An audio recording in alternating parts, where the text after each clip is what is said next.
we know that, police are on the scene, counter-terrorism police on the scene. We've also seen a number of emergency workers, including the police, in those chemical, hazmat biohazard suits. And we understand also there are some reports not only of a van trying to plough into people at a bus stop, but also a knife being used. Also reports of gunshots being heard. It's a very, very confused picture.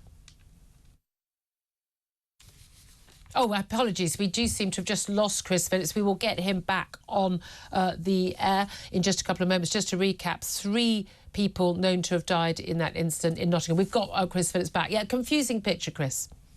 Yeah, absolutely. And of course, whenever you get an incident like this, the police are got to try to put together exactly what's happened and work out. The fact that it seems that one person has been responsible for a series of different crimes kind of makes you think that it might be terrorism related, but it is all to do with the motives of the person that's involved. So that's what the police will be working on straight away, as well as trying to deal with these crime scenes. Well, indeed. I mean, this is it. It's obviously been a very confused incident. I mean, we first became aware of it, I think, like 7:30, 8 o'clock. It apparently already been ongoing. And this statement from the police saying the police were called to Ilkeston Road just after 4 a.m.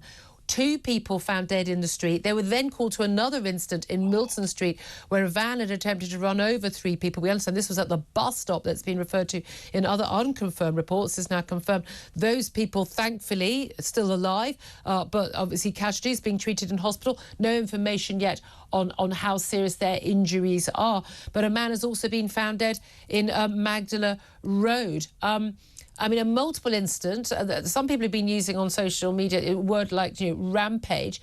Now, this Chief Constable, Kate Maynor, she's saying this is a horrific and tragic incident, claimed the lives of 3 people. She says, we believe that these incidents are all linked. We have a man in custody. She said, this investigation is at its early stages and a team of detectives is working to establish exactly what has happened. Now, how do they piece all of this together? What will be the tools they'll use? Is it CCTV footage? Is it witness statements? Because, of course, at that time in the morning, not many people normally on the roads.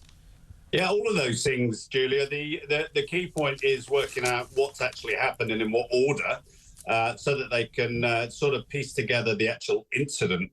But, of course, they've also got this man in custody, so they may know a little bit more than, obviously, they're letting on at the moment about the person's motives for doing this. And that's really the key thing, is the motive. Has he done this in a fit of rage because of not being allowed into a nightclub, or is this actually some kind of a terrorist incident or some other reason?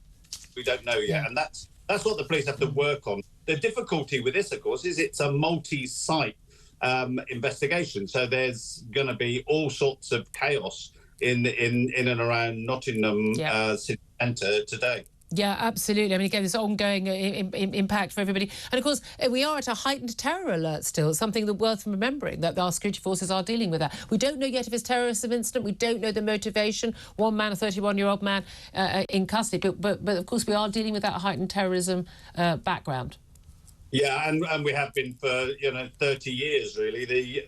The simple fact is that we know that there are people in the country that want to do multiple types of terrorist attack, and of course it could be one of those, or it could be an individual that's decided to lose the plot and go and do something, or it could be linked in as much as it's an ongoing feud. We don't know yet. Exactly.